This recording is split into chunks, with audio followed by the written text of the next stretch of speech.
जय गुरुदेव नाम किसका, जय गुरुदेव नाम किसका।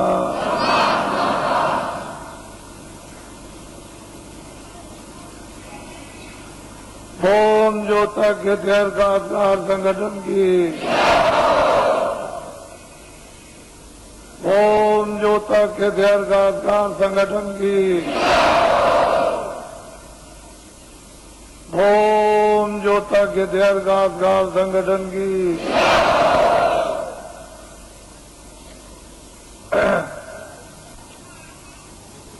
ये दिन और समय जो आपको मिले हैं वो आपके लिए एक सौभाग्य और अति पावन घड़ी है। जीवन में इस तरह का समय मिला नहीं करता। जो समय मिल गया उसका हम सब लोग लाभ ही प्राप्त करें। एक ऐसा छोटा मोटा एक सेवा का स्थान आप सबको प्राप्त हुआ जहां सब तरह की सेवाएं होती हैं। सामाजिक कोई व्यवस्था तोड़ना फोड़ना नहीं,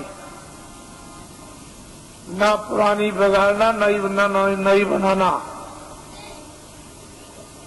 जो जो व्यवस्थाएं प्राचीन काल से ऋषि मुनि महात्माओं ने आपको निर्धारित करके उस पर स्थापित कर दिया, उसी के अनुकूल जो थोड़ी बहुत गंदगी और उसमें व्यवहारिक अज्ञानता आ गई, उसी का शुद्धिकरण करा लीजिए। बस अपनी अपनी जगह पर आ जाओगे। कुछ नया बनेगा नहीं, कुछ पुराना बिगड़ेगा नहीं, और इसमें किसी को कोई परेशानी उठानी नहीं पड़ेगी। नए बनाने में परेशानी, पुराने बिगाड़ने में परेशानी। तो ये मुसीबत कौन मोले? ना आपके पास समय, ना आपके पास शक्ति, न मेरे पास समय, तो मैं ऐसा काम क्यों करूं? वो काम कर दिया जाए जिसमें छुट्टी हो जाए और सब लोग उसी डरे डांटे पर आ जाए। और जो व्यवहारिक जैसे जन्म होता है, परवरिश होती है और अंत में उसकी प्रलय हो जाती है, उसी तरह का।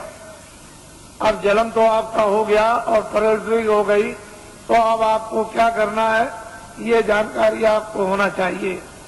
क्या क्या दायित्व आपको अपने गृहस्थ आश्रम में प्रवेश होने के बाद पूरे करने हैं, ये जानकारी हो जाए। और इसी आश्रम में जब आप प्रवेश हो जाओगे तो उसी समय काल के अंतर्गत आपको क्या क्या करना अपनी आत्मा के लिए, जिससे शरीर का और अपनी जीवात्मा का दोनों काम हो जाए।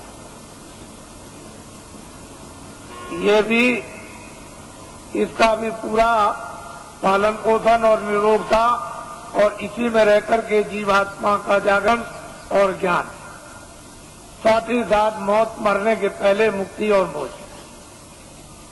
यदि आपने ये काम गृहस्थ आश्रम में इसी समय के अंतर्गत आपने इसके लिए भी थोड़ा समय बचा लिया। खत्म होने की क्रिया तो सबने की है और सब लोग लोभ लालच में फंस करके और देर को उसको स्वाहा करना चाहते थे, लेकिन प्रभु को इसलिए बचाना अनिवार्य। युग युग समय समय पर पड़ता है कि कर्म क्षेत्र भूमि है, यहाँ अधिकार कर्म करने का मिला। फिर इन्हीं कर्मों से प्रारब्ध बनेगी, आगे का भोग मिलेगा।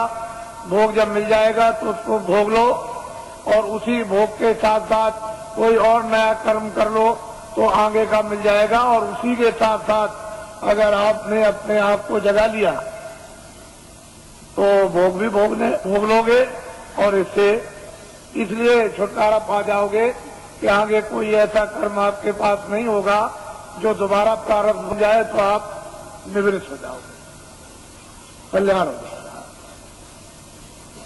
तो ये औषधि जड़ी महात्माओं के पास। जब दे देते हैं तो पुण्य को नहीं जमा होने देते और पाप को। इनमें से दोनों आगे जब जमा नहीं होंगे तो आगे की प्रारब्ध नहीं बनेगी। जब प्रारब्ध नहीं बनेगी मनुष्य की 84 की नरकों की, तो फिर आगे तो छुटकारा जीव के लिए है ही, छूट जाएगा। पापी पुण्य की तो बेड़ी है, एक लोहे की बेड़ी और एक